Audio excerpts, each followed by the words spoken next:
Assalamualaikum warahmatullahi wabarakatuh dan selamat sejahtera. Saya Muhammad Ziyad bin Abdul Rahman bernombor metrik di 202020197 dan hari ini saya akan mengupas satu perkara yang menjadi igawan kita pada masa kini. Jom.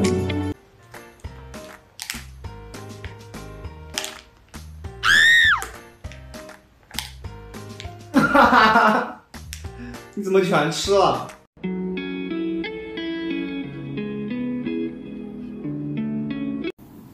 Gay, lesbian, homofobia, apakah itu? Gay adalah lelaki yang mempunyai tarikan seksual terhadap kaum sejenisnya atau lebih kepada lelaki homoseksual. Lesbian pula merupakan perempuan yang mempunyai tarikan seksual terhadap kaum sejenisnya atau lebih kepada perempuan homoseksual.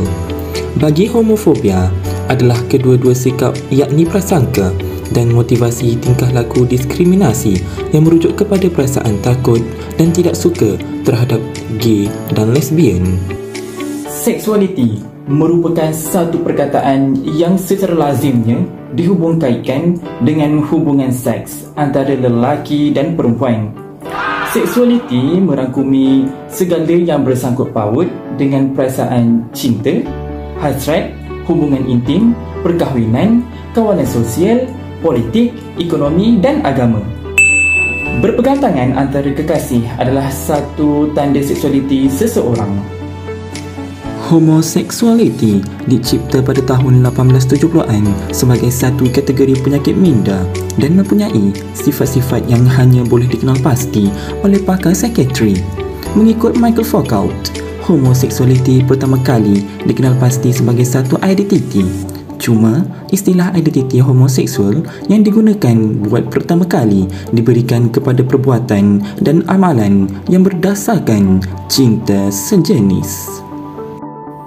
Pendekatan teori queer terbit daripada angkatan aktivis gay dan lesbian yang memperjuangkan hak-hak golongan homoseksual.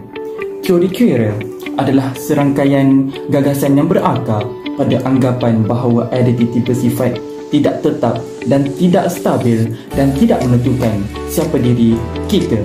Lebih tepat, suatu proses yang dikembangkan melalui interaksi sosial.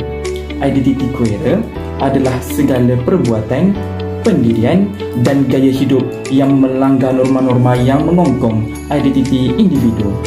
Queer bersifat subversif dan menyongsang demi mencari jalan yang baru untuk mengekspresi gender dan seksualiti.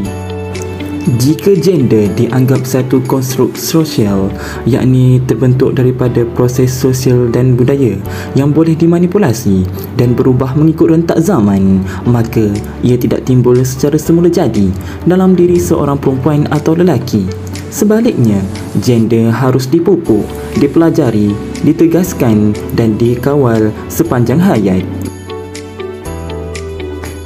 Performativity merupakan teknik yang dikemukakan oleh Judith Butler untuk menunjukkan bahawa gender dan seksualiti bersifat seperti persembahan atau lakonan yang mengikuti skrip yang ditetapkan oleh norma masyarakat.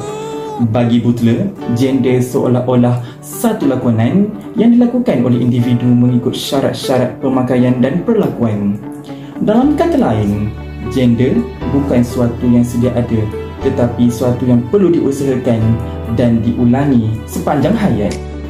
Drag adalah istilah yang digunakan oleh Butler sebagai kiasan atau metafora bagi menerangkan gaya seorang individu memaparkan identiti gendernya. Drag merujuk kepada persembahan drag atau permakaian pakaian yang bertentangan dengan identiti gender seseorang. Istilah drag digunakan bagi individu biasa kerana gaya pemaparan gender bagi kebanyakan orang sama ada melalui make-up atau memakai tali leher, dan business suit adalah sementara dan untuk dipentas awam.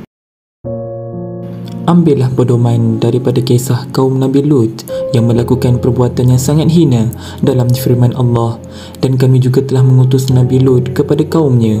Ingatlah tatkala dia berkata kepada mereka, mengapa kalian mengerjakan perbuatan yang sangat hina itu yang belum pernah dilakukan oleh seorang pun di dunia ini sebelum kalian?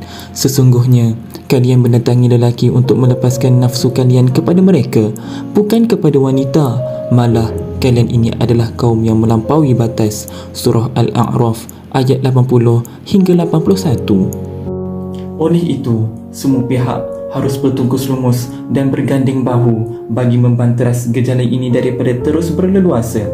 Antaranya ialah penguatkuasaan daripada pihak berkuasa dengan meningkatkan pembanterasan tempat-tempat golongan ini berkumpul dan membiak. Sedarlah wahai manusia, kehidupan kita ini hanya satu persinggahan untuk mengumpul segala amal sebelum kita berjumpa dengan Sang Pencipta. Sekian, terima kasih.